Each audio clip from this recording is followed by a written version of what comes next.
All right, welcome. Today, we're going to do something really cool. We're basically taking a journey back in time, opening a door to a whole ancient world, all through its language. We are diving into the foundations of biblical Hebrew. This idea of a treasure chest it's just the perfect way to think about it. See, translations are great. They let you look at this amazing chest from the outside. But learning the original language, that's like someone handing you the key. You get to open the lid yourself and see all the incredible gems inside. So, that's the big question, right? I mean, what are these treasures hidden inside an ancient language? What do you actually get by going back to the source? Well, that's exactly what we're going to unpack today. Okay, so to kick things off, we've got to understand the language itself. Let's take a look at some of the basic building blocks, the stuff that makes Biblical Hebrew, well, so unique. Okay, the very first thing that'll probably blow your mind is that everything is kind of backwards. Unlike English, you read Hebrew from right to left.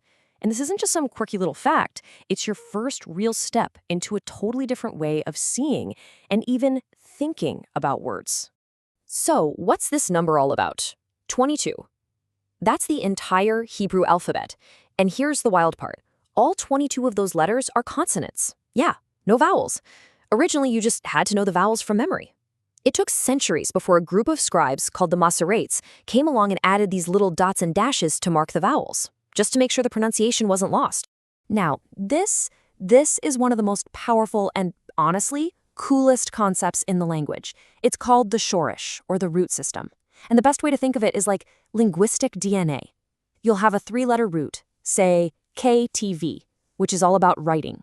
And from that one root, you get words like katav, he wrote, miktav, a letter, and ktovet, an inscription. Once you get a handle on the root, you suddenly start seeing how all these words are connected. It's a total game changer. Okay, so now that we've got a little taste of how the language works, you might be thinking, all right, that's neat, but why not just stick with a good English translation? I mean, what's the real payoff for going back to the original? Think of it this way. A translation is like looking at a really good photograph of a famous sculpture. It's great. You get the idea, but you're missing the texture, the depth. You can't see what it looks like from the back. Reading it in the original Hebrew, that's like being in the museum, walking all the way around that sculpture yourself. You get the full picture. At the end of the day, it's all about precision and a deeper connection. Let me give you an example. We have one word in English, love. But in Hebrew, there are several different words that all get translated as love, and each one has its own unique flavor. One might mean loyalty, another deep affection. The original language lets you see those little but crucial differences. It just equips you for a way more accurate understanding. All right, I know what you might be thinking right now. This sounds amazing, but also like impossibly difficult. Well, here's the good news. Getting started on this whole adventure is way more doable than you probably think. Let's break it down into some first steps. Seriously, the beginning of this path can be super simple. Nobody's asking you to become a scholar overnight. It really just starts with two manageable things. First, just memorize the alphabet. Practice writing the letters. Second, learn maybe 50 essential words. That's it. If you're consistent with just those two things, you're building the foundation for everything else. And here's the best part. You are so not alone on this journey. The toolkit available to learners today is just incredible. You've got powerful digital software, you've got free online courses from universities like Yale, you've got these specialized dictionaries called lexicons. It's all literally a click away.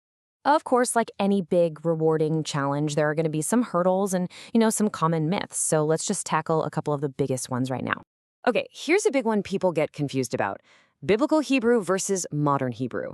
They are not the same thing. A great way to think about it is like Shakespeare's English versus the English we speak today. They're related, for sure, but the vocabulary and grammar are way different. You're learning Biblical Hebrew to read ancient texts, not to order a coffee in Tel Aviv. And this right here might be the biggest myth we need to bust. The idea that you have to be a scholar or a pastor to learn this language, it's just not true. It's not locked away in some ivory tower. With the tools we have today, honestly, anyone who is dedicated and willing to learn can dive into the richness of this language. And that brings us to a really important point about the journey itself. Look, you're not going to be fluent overnight. It's all about patience and just consistent practice. Think of it as a marathon, not a sprint. Even if you just spend 15 minutes a day with it, you're still moving forward step by step. So, we've looked at what makes the language so unique, why it's so worth learning, and even how you can start. Now, let's tie this all together with a little invitation. This one word. This is where the entire story begins. Bereshit, in the beginning. Think about it. Everything we've talked about, reading from right to left, the consonants, the little vowel markings, the root system, it is all happening right here, in the very first word of the entire Bible. This is where the journey really starts. It's an invitation for you to unlock that treasure chest for yourself, to see the text in its original color, its original depth, and to find out what's waiting inside. So really, the only question left is, what will you discover next?